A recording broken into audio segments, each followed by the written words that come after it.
నీళ్ళు ఈరోజు సూర్యాపేట మా అన్నదమ్ముళ్ళు మా ఆడబిడ్డలందరూ కూడా విచ్చేసిన ఈ కార్యక్రమానికి అధ్యక్షత వహిస్తున్న సూర్యాపేట జిల్లా బీఆర్ఎస్ పార్టీ అధ్యక్షులు రాజ్యసభ మాజీ సభ్యులు సోదరులు గౌరవనీయులు బడుగుల లింగయ్య యాదవ్ గారికి, అసెంబ్లీలో స్పీకర్ గారు రేవంత్ రెడ్డి గారు పగబట్టి పట్టుబట్టి సస్పెండ్ చేసినా నేను ప్రజల మధ్యలోనే ఉంటా, సూర్యాపేట ప్రజల తరపునే కొట్లాడతా అంటూ ఇవాళ ఉమ్మడి నల్లగొండ జిల్లాను తన పోరాట పటిమతో ప్రతిపక్షంలో కూడా అక్కడ ఉన్న 2 మంత్రులకు మొత్తం ఈ జిల్లాలో ఉండే 11 మంది కాంగ్రెస్ శాసనసభ్యుల వెన్నులో వణుకు పుట్టిస్తున్న మా అన్న గౌరవనీయులు మాజీ మంత్రివర్యులు పెద్దలు మాన్యులు శ్రీ గుంతకండ్ల జగదీశ్వర్ రెడ్డి గారికి, గౌరవనీయులైన మాజీ శాసనసభ్యులు సోదరులు కోదాడలో విస్తృతంగా పర్యటిస్తున్న సోదరులు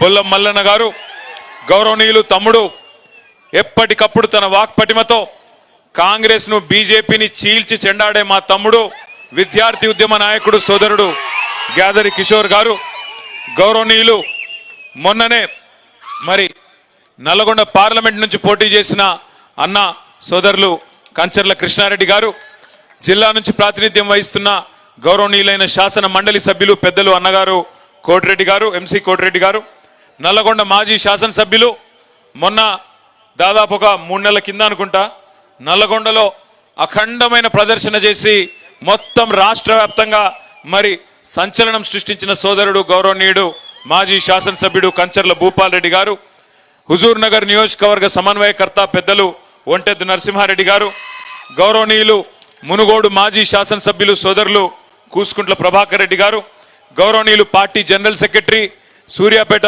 వాసి, అదేవిధంగా సార్కు మొదటి నుంచి కేసీఆర్ గారికి అండగా ఉన్న మిత్రులు అన్న మాజీ కార్పొరేషన్ అధ్యక్షులు సోమా భరత్ గారు, అదేవిధంగా గౌరవనీయులు మిర్యాలగూడ మాజీ శాసనసభ్యులు పెద్దలు మల్లమోతు భాస్కర్ రావు గారు, అన్న డాక్టర్ చెరుకు సుధాకర్ గౌడ్ గారు, సోదరి జిల్లా పరిషత్ మాజీ చైర్మన్ సూర్యాపేట దీపికా యుగంధర్ గారు, అదేవిధంగా సూర్యాపేట మాజీ మున్సిపల్ చైర్పర్సన్ గౌరవనీయులు సోదరి శ్రీమతి అన్నపూర్ణమ్మ గారు, అదేవిధంగా సోదరులు మాజీ శాసనసభ్యులు భిక్షమయ్య గౌడ్ గారు, నోముల భగత్ గారు, తిప్పన విజయసింహారెడ్డి గారు, నల్లగొండ జిల్లా బీఆర్ఎస్ పార్టీ అధ్యక్షులు పెద్దలు దేవరకొండ మాజీ శాసనసభ్యులు అన్న రవీంద్ర కుమార్ గారు, గౌరవనీయులు చింతల వెంకటేశ్వర రెడ్డి గారు, అదేవిధంగా ఎలిమినేటి సందీప్ రెడ్డి గారు, గౌరవనీయులు భువనగిరి జిల్లా పరిషత్ మాజీ అధ్యక్షులు పెద్దలు జిల్లా గ్రంథాలయ సంస్థ మాజీ అధ్యక్షులు వైవి గారు, ఇంకా వేదికపై ఆసీనులైన బాలరాజ్ యాదవ్ గారు, మార్పెద్ది శ్రీనివాస్ గౌడ్ గారు, రాజీవ్ సాగర్ గారు, వేదికపైన ఉన్న మా శ్రీదేవక్క గారు, తర్వాత కిషోర్ గారు, ఇంకా పేరు పేరున ఉపేంద్రన్న గారు, రామచంద్రు నాయక్ గారు, మా తమ్ముడు బాలు వెంకటనారాయణ గౌడ్ గారు, ప్రకాష్ గారు, ఇంకా పేరు పేరున ఎవరో పేర్లు చెప్పలేదో వాళ్ళు మనసులోనే తిట్టుకోండి, దయచేసి బయట తిట్టకండి. పేరు పేరున అందరికీ, వేదిక మీద ఉన్న మహా నాయకులందరికీ, వేదిక ముందుండి మరి రక్తం పంచుకొని పుట్టకపోయినా నా తోబుట్టువుల కంటే ఎక్కువైన మా అన్నదమ్ములకు ఆడబిడ్డలకు పార్టీ కోసం రక్తం ధారపోస్తున్న మా ఆడబిడ్డలకు అన్నదమ్ములందరికీ పేరు పేరున హృదయపూర్వకంగా నమస్కారం. పత్రికా మిత్రులకు కూడా ప్రత్యేకంగా నమస్కారం. ఇదొక అరుదైన సందర్భం, ఒక ఉత్కృష్టమైన సందర్భం. తెలుగు రాజకీయాలు ఆంధ్రప్రదేశ్ తెలంగాణ కలిపి చూస్తే మన చరిత్ర సుదీర్ఘమైన చరిత్ర. ఈ దేశంలో చాలా కాలం దశాబ్దాల పాటు తెలుగు వాళ్ళను మద్రాసీలు అని పిలిచేది. కానీ దాన్ని మార్చిన నాయకుడు ఆనాడు ఒక పార్టీ పెట్టి తెలుగు వాళ్ళు కూడా భారతదేశంలో ఉన్నారు అని చెప్పిన నాయకుడు అన్న నందమూరి తారక రామారావు గారు. ఆ తర్వాత ఈ దేశంలో తెలంగాణ కంటూ ప్రత్యేకమైన అస్తిత్వం ఉన్నది, ఇక్కడ ఈ దేశంలో తెలంగాణ అనే పౌరుషాల గడ్డ ఉన్నది అని ఎలుగెత్తి చాటిన నాయకుడు మన నాయకుడు గౌరవనీయులు పెద్దలు కేసీఆర్ గారు అన్న మాట నేను గుర్తు చేస్తా ఉన్నా. నేను ఎన్టీఆర్ గారి పేరు ఎందుకు తీసుకున్నానంటే దానికి ఒక ప్రత్యేకమైన సందర్భం ఉంది. ఈ 76 ఏళ్ల భారతదేశ స్వాతంత్రానంతర రాజకీయ చరిత్ర చూస్తే 2 పార్టీలు తెలుగు గడ్డ నుంచి పుట్టిన పార్టీలు విజయవంతంగా 25 ఏళ్ల పైచిలకు ప్రస్థానాన్ని కొనసాగించిన పార్టీలు రెండు. ఒకటి అన్నగారు పెట్టిన పార్టీ తెలుగుదేశం. సరే ఇవాళ అటుపక్కకి వెళ్ళిపోయింది, అక్కడే ఉంది. కానీ ఇక్కడ మళ్ళీ రెండవ పార్టీ మన నాయకుడు ఎగిరేసిన గులాబీ జెండా నుంచి తెలంగాణ వారి గుండెల్లోంచి పుట్టిన పార్టీ మన పార్టీ బీఆర్ఎస్ పార్టీ. ఆనాడు ఇవాళ చాలా మంది చాలా మాట్లాడొచ్చు. జగదీష్ అన్న చెప్పినట్టు ఇలా ఎవడు పడితే వాడు భూమికి 3 ఫీట్లు ఉన్నోడు కూడా చాలా మాట్లాడుతున్నాడు అసెంబ్లీలో. భూమికి 3 ఫీట్లు కూడా లేడు, కానీ మరుగుజ్జు వాడు కూడా మాట్లాడుతున్నాడు. మరుగుజ్జు అంటే నేను మరుగుజ్జులను అవమానిస్తలేను, రాజకీయ పిగ్మీ అంటున్నా. కేసీఆర్ మోకాలెత్తు కూడా సరిపోనోడు కూడా ఇవాళ ఓహో ఆహా అని చెప్పి గర్జిస్తా ఉన్నాడు. టైం ఎట్లొచ్చిందంటే గ్రామ సింహాలు కూడా సింహాల్లాగా ఎగురుతున్నాయి, వానపాములు కూడా నాగుపాములై బుసగొడుతున్నట్టు పోజులు కొడుతున్నాయి. అట్లాంటి పరిస్థితి వచ్చింది. కానీ ఒక్కసారి వెనకకి తిరిగి తొంగి చూస్తే 2001లో ఒక్కసారి మీకు అర్థం కావడానికి క్లుప్తంగా చెప్పే ప్రయత్నం చేస్తాను నేను. ఈరోజు ఇంతమందిమి, ఇంత పెద్ద బలగం సూర్యాపేటలో ఒక మీటింగ్, ఒక కార్యకర్తల సమావేశానికి వస్తే 4.5 కిలోమీటర్ల ర్యాలీ, ఎక్కడికక్కడ ప్రజలు బారులు తీరి ఏదో ఎలక్షన్లలో రోడ్ షో అయినట్టు ఎక్కడికక్కడ చేతులూపుతూ ఇట్లా చూపెడుతూ అన్నా మళ్ళా మీరే వస్తారు, తప్పకుండా మళ్ళీ మీరే గెలవాలని చెప్పి ఆశీర్వదించే పరిస్థితి 15 నెలలు తిరగకుండానే వచ్చింది. ఇంత పెద్ద సైన్యం ఇవాళ మనకు తయారైంది. కానీ 2001లో ఏంటిది పరిస్థితి? ఆనాడు కేసీఆర్ గారు పార్టీ పెట్టినప్పుడు ఏమున్నది కేసీఆర్ గారికి? ఆనాడు కేసీఆర్ గారు ఆయన వయస్సు 46-47 ఏళ్ళ వయస్సు. పార్టీ పెట్టినప్పుడు ఒక రాజకీయ పార్టీ పెట్టాలంటే నిజంగా చెప్పాలంటే దుస్సాహసం. అప్పటికే 100 సంవత్సరాల చరిత్ర కలిగిన కాంగ్రెస్ పార్టీ ఒకవైపు, మరొక వైపు భారతదేశాన్ని ఆనాడు నడుపుతున్నది ఎన్డీఏ ప్రభుత్వం, భారతీయ జనతా పార్టీ ప్రభుత్వం. వాళ్ళు ఒకవైపు ఉన్నారు, బీజేపీ పార్టీ ఒకవైపు. మూడో వైపు అదే ఎన్డీఏకు కన్వీనర్గా ఉంటూ ఉమ్మడి ఆంధ్రప్రదేశ్కు ముఖ్యమంత్రిగా ఉంటూ ఢిల్లీలో చక్రం తిప్పుతూ మొత్తం భవిష్యత్తు నాదే 2020 విజన్ అంటూ ఆనాడు 20 ఏళ్ళు నాదే అంటూ గర్జిస్తున్న చంద్రబాబు ఇంకొక వైపు. ఆ పరిస్థితుల్లో ఒక నాయకుడు, ఆయనేం సినిమా యాక్టర్ కాదు, ఆయనేమి మొత్తం 10 తెలంగాణ జిల్లాల్లో ఆనాటికి పాపులర్ నాయకుడు కాదు. ఒక మంత్రిగా తెలుసు, ఒక రాజకీయ పార్టీ నాయకుడిగా తెలుసు తప్ప ఆనాడు ఒక సినిమా యాక్టర్ కాదు, లేదా ఒక అప్పటికే విస్తృతమైన ప్రజాదరణ కలిగిన నాయకుడు కాదు. అదే మాదిరిగా తెలంగాణ అనే అంశం కూడా అప్పటికే 30 ఏళ్ళు మరుగునబడ్డ అంశం. 1971లో ఎప్పుడైతే తెలంగాణ ప్రజా సమితి అనే పార్టీ మీద 14కి గాను 11 పార్లమెంట్ సీట్లు గెలిచి మళ్ళీ కాంగ్రెస్లో కలిసిపోయినారో ఆ తర్వాత ప్రజల్లో నమ్మకం చచ్చిపోయిన పరిస్థితి. తెలంగాణ సమాజమే మళ్ళీ తెలంగాణ వస్తుంది అంటే ఒక నమ్మకము లేని పరిస్థితుల్లో 2001లో గులాబీ జెండా ఎగిరేసి ఒక్కడుగా బయలుదేరి శూన్యం నుంచి సునామీ సృష్టించి తెలంగాణ సాధించిన మహానాయకుడు కేసీఆర్. ఇది ఏ రాజకీయ మరుగుజ్జు అవునన్నా కాదన్నా ఇవాళ మోకాలెత్తున్నోడు ఎగిరెగిరి పడ్డా వానపాములు నాగుపాములై గుసగొట్టినట్టు యాక్టింగులు చేసినా కేసీఆర్ ఆనవాళ్ళు చెరిపేస్తామని ఎన్ని డైలాగులు కొట్టినా చరిత్ర చెరిపేయలేని సత్యమేంది అంటే కేసీఆర్ లేకపోతే, ఈ గులాబీ కండువానే లేకపోతే ఈ తెలంగాణ రాష్ట్రమే లేదు అనేది అక్షర సత్యం. ఇది ఎవరు అవునన్నా కాదన్నా వాస్తవం. కేసీఆర్ గారు ఎంబడ నడిచిన ప్రజలు ఆఫ్ కోర్స్ లక్షల సంఖ్యలో నడిచినారు, ప్రజా సంఘాలు కలిసి వచ్చినాయి, విద్యార్థులు బలిదానాలు చేసినారు.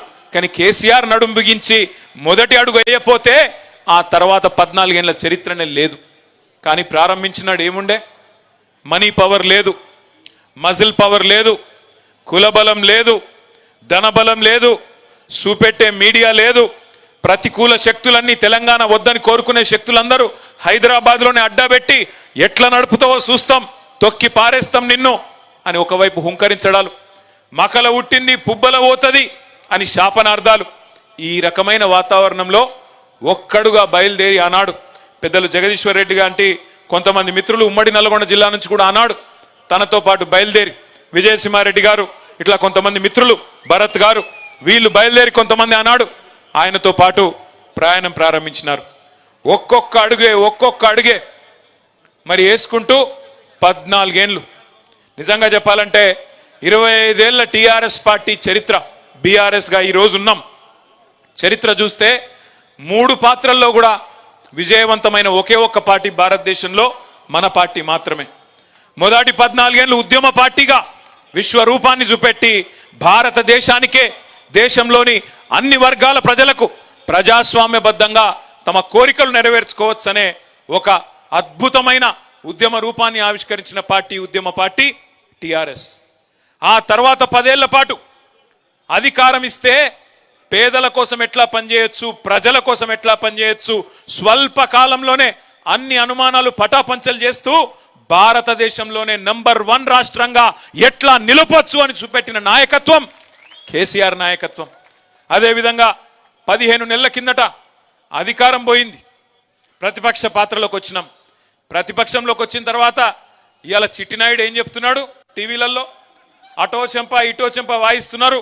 నన్ను కూర్చొనిస్తలేరు, కుర్చీలో కూర్చున్నానో లేదో నన్ను బతకనిస్తలేరు అంటే ప్రతిపక్ష పార్టీగా కూడా ఇవాళ ప్రజల పక్షాన ఎలుగెత్తి పోరాడుతున్నది అసెంబ్లీలో కానీ బయట కానీ ఒకే ఒక్క పార్టీ బీఆర్ఎస్ పార్టీ మాత్రమే. ఒక్క మాటలో చెప్పాలంటే ఇవాళ ప్రతి తెలంగాణ బిడ్డకు గుండె ధైర్యం ఈ గులాబీ జెండా అనే మాట గంటా పదంగా మనందరం గర్వంగా చెప్పుకోవచ్చు. అట్లాంటి ఈ గులాబీ జెండా ఎగిరి 24 ఏళ్ళు నిండి 25వ సంవత్సరంలోకి వచ్చే నెల 27 తారీఖు నాడు అడుగుపెట్టబోతా ఉన్నాం. ఇవాళ మనకు ఉద్యమము కొత్త కాదు, అధికారము కొత్త కాదు, ప్రతిపక్ష పాత్ర కొత్త కాదు. కానీ ఇవాళ మనకు తిరిగి అధికారం కావాలని కోరుకోవడం మన కోసం కాదు. నేను 10 ఏళ్ళు మంత్రిగా పనిచేసిన, జయేశ్వర్ రెడ్డి గారు 10 ఏళ్ళు చేసినారు. ఈ వేదిక మీద కూర్చున్న వాళ్ళందరూ ఎమ్మెల్యేలు అయినారు, జెడ్పీ చైర్మన్లు అయినారు, ఊహించకుండా ఎమ్మెల్సీలు అయినారు, రకరకాల పదవులు వచ్చినాయి, జెడ్పీటీసీలు అయినారు, మున్సిపల్ చైర్మన్లు అయినారు, రకరకాల పదవులు వచ్చినాయి.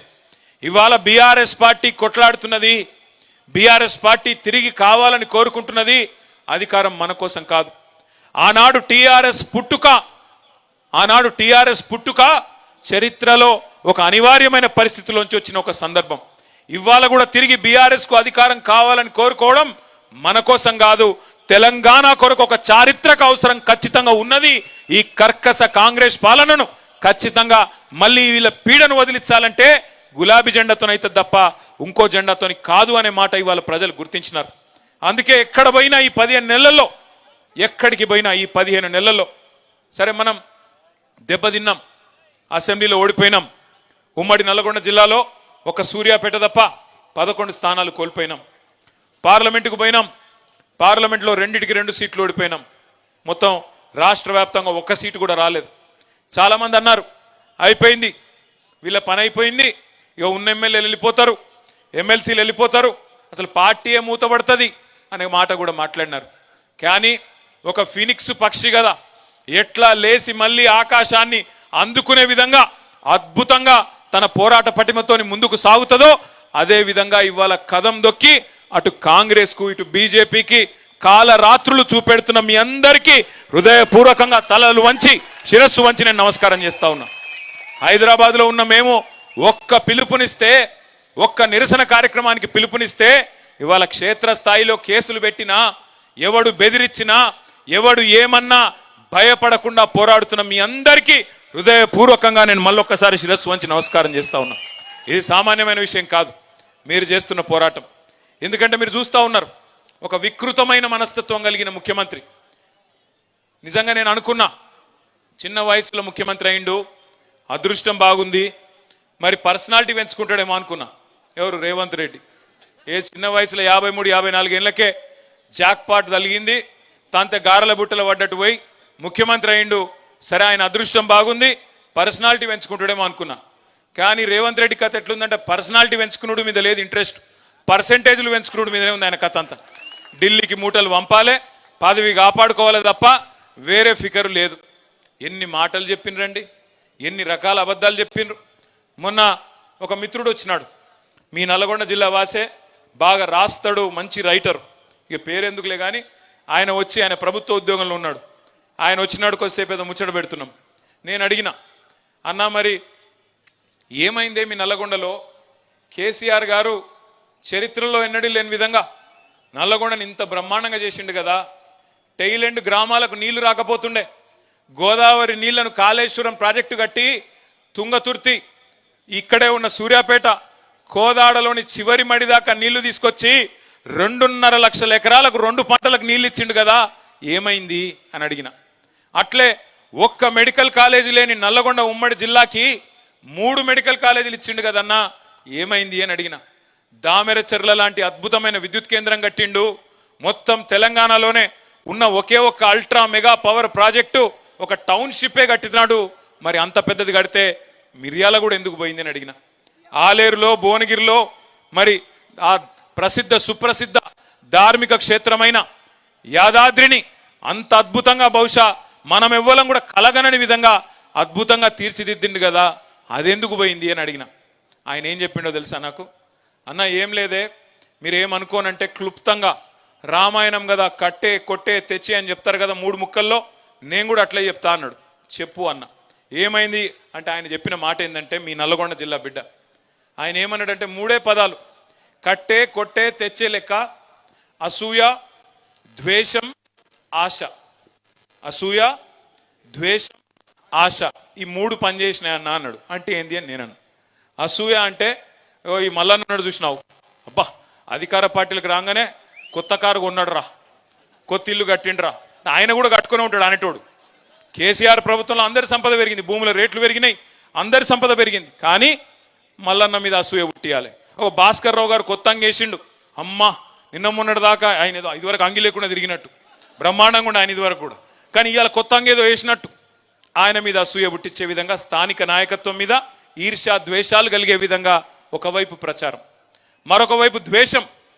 ఏదో కేసీఆర్ గారు ఈ రాష్ట్రాన్ని ఆయన కుటుంబం కోసమే తెచ్చుకున్నాడు, ఆయన ఎవరిని కలవడట, అహంకారం అట, కుటుంబ పాలనట, లక్షల కోట్లు దోసుకపోయిందంట అని కేసీఆర్ గారి మీద ఏదో దొరనట, దొరపాలనట అని చెప్పి ద్వేషం నిండే విధంగా అగ్రనాయకత్వం మీద ఇంకోవైపు విష ప్రచారం. మూడోది ఆశ. కేసీఆర్ 10,000 ఇస్తుండు కదా, నేను 15,000 ఇస్తా. కేసీఆర్ ₹1,00,000 ఇస్తుండు కదా పెళ్లికి, నేను తులం బంగారం ఇస్తా.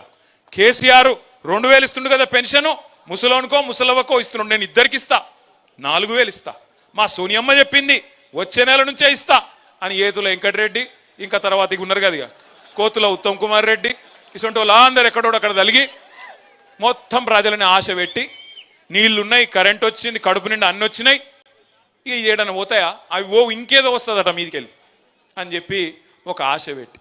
మీరు ఒకటి జాగ్రత్తగా గమనించండి, కాంగ్రెస్ ఓడు బీజేపీడు అభివృద్ధి గురించి మాట్లాడలే, సూర్యాపేటలో వచ్చిన మెడికల్ కాలేజ్ గురించి మాట్లాడలే, ఈ పక్కనే కట్టిన ఎస్పీ ఆఫీస్ గురించి మాట్లాడలే, కొత్తగా జిల్లా అయింది, జిల్లా అధికారులందరూ ఇక్కడనే కూర్చుంటుండ్రు, నాకు నల్లగొండ పోయే బాధ తప్పింది అని మాట్లాడలే, కొత్త మండలాలు అయినాయి చెప్పలే, తాండాలు గ్రామ పంచాయతీలు అయినాయి యాద్ చేయలే, వాళ్ళు ఇదివరకు మాట ఇచ్చి తప్పిన మాట గుర్తు చేయలే.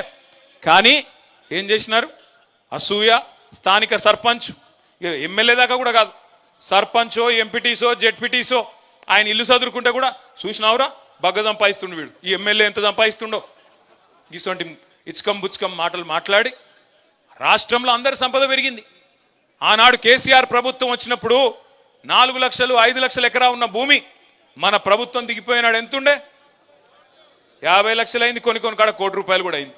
మరి అందరి సంపద పెరిగినప్పుడు ఒక టీఆర్ఎస్ సంపద మాత్రం పెరగొద్దట, ఒక టీఆర్ఎస్ సంపద పెరగొద్దు, కాంగ్రెస్ ఉంది పెరగాలి, బీజేపీ ఉంది పెరగాలి, అందరు బాగుపడాలి, కానీ టీఆర్ఎస్ వాడు తెల్లంగా వేసుకుంటే మాత్రం మంచిది కాదన్నట్టు విష ప్రచారం చేసినారు. కేసీఆర్ అహంకారం అని, దొరాని, ఇదని అదని అడ్డం పొడుగు మాట్లాడి, యూట్యూబ్లో పనికిమాలిన చెత్త మాట్లాడి, పనికిమాలిన తిట్లని తిట్టి, ఇష్టం వచ్చిన విష ప్రచారం చేసి, ఇవాళ అదే యూట్యూబ్ వాళ్ళని గుడ్డలు కూడా తీసుకొడతా అంటున్నాడు ముఖ్యమంత్రి.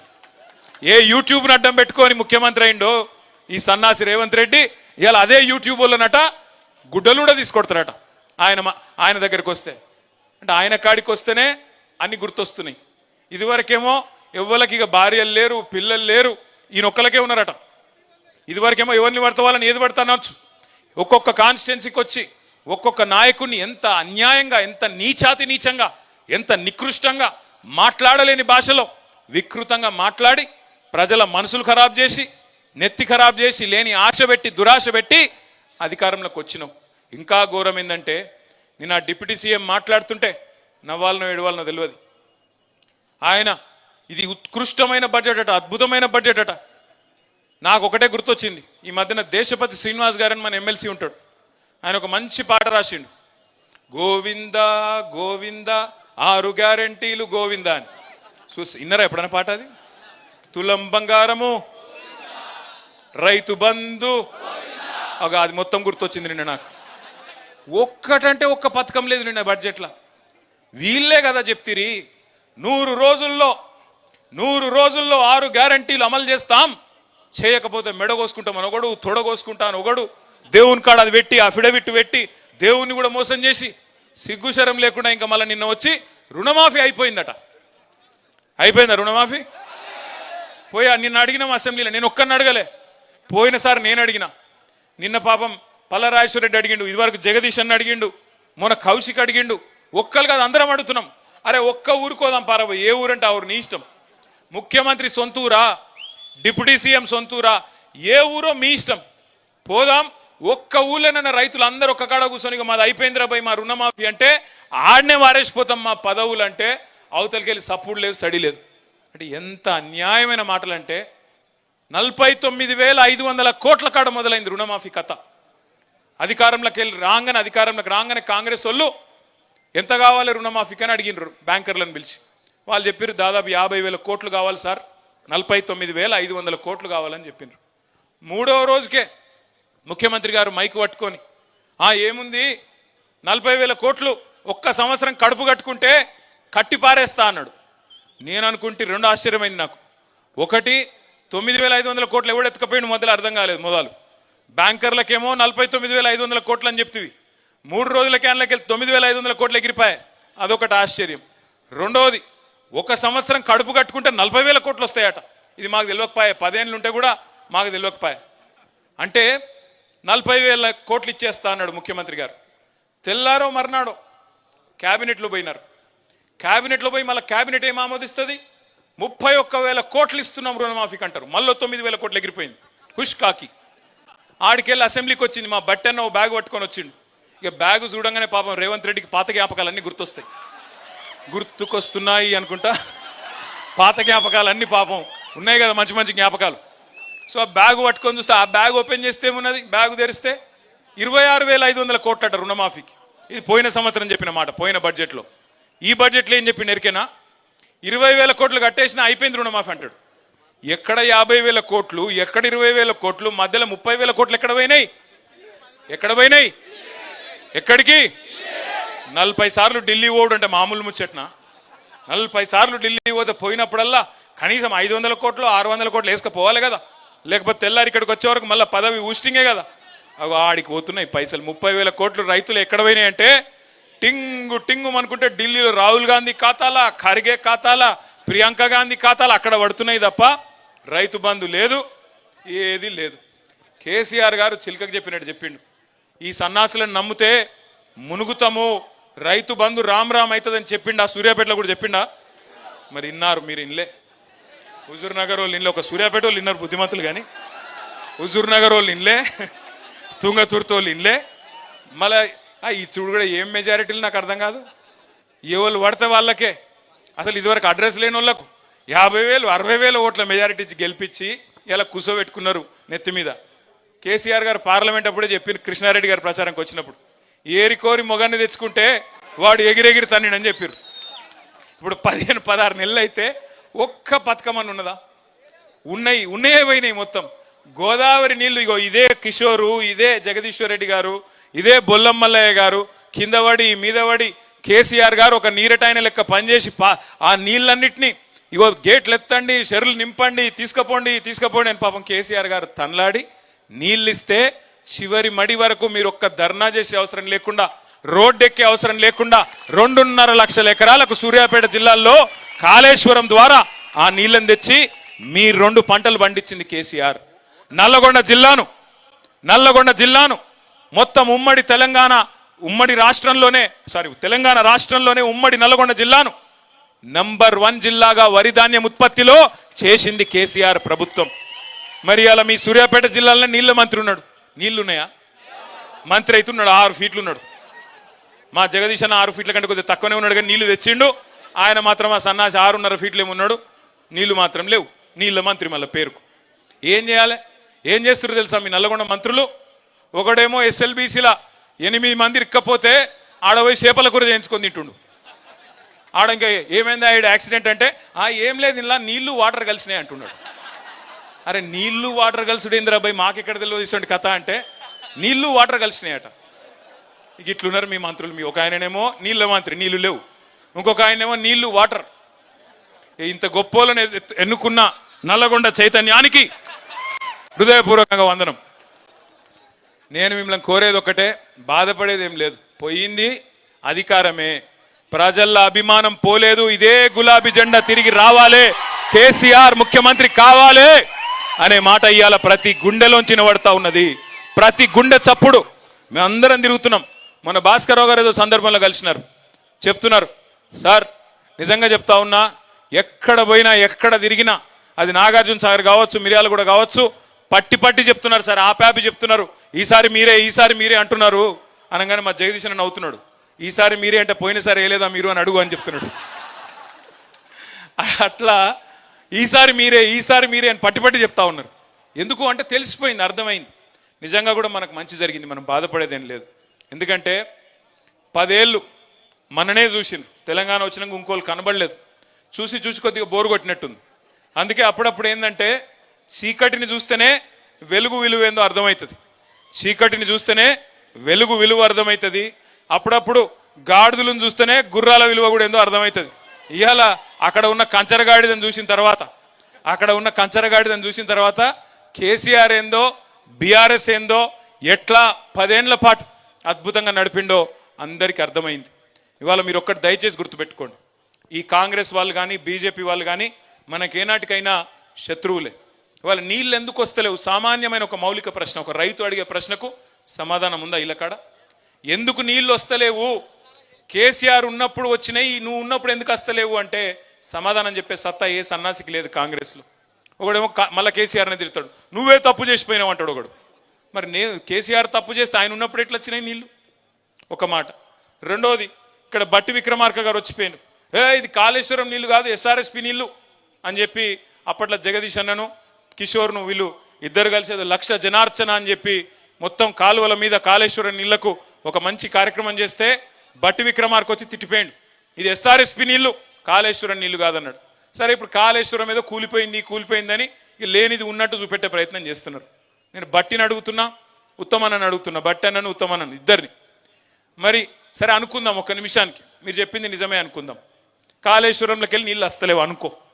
మరి నువ్వు కట్టిన ఎస్ఆర్ఎస్పీ ఉంది కదా, ఇంకా మరి నీళ్ళు ఎందుకు వస్తలేవు? ఇప్పుడు కేసీఆర్ కట్టిన కాళేశ్వరంతోని తెలంగాణ ప్రభుత్వంలో అక్కడ కేసీఆర్ గారు ఉన్నప్పుడేమో నీళ్ళు వచ్చినాయి, మరి ఇప్పుడు మీ ప్రభుత్వం రాగానే ఎందుకు బంద్ అయినాయి అంటే సమాధానం లేదు.